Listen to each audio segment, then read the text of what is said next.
A multi-agency drug investigation in Manatee County ends with a roundup of 15 suspects and the seizure of hundreds of thousands of dollars worth of drugs. SNN's Allison Henning has the story. When you called, you're having problems with this heroin epidemic that is worldwide, we heard you.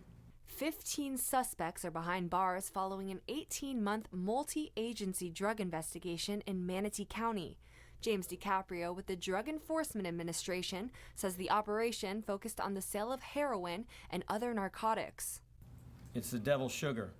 Heroin in its own right is a tremendously dangerous drug, period. Then when these guys start mixing it with fentanyl, it's up here. Fentanyl with heroin, and you got a cocktail for death. Authorities say there were 77 heroin-related deaths and hundreds of overdoses in 2015. But Bradenton Police Chief Melanie Bevan says as a clear and direct consequence of the investigation, there is hope. Bradenton thus far has seen a 65% decrease in 911 calls for heroin overdoses in 2016, with no recorded heroin deaths thus far.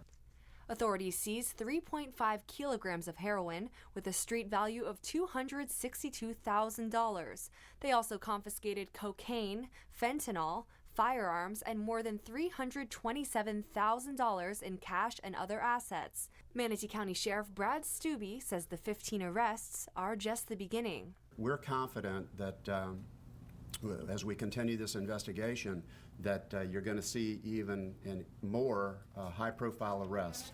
Attorney General Pam Bondi sends a message to those who are still out there. We're coming after you, and we're going to put you out of business.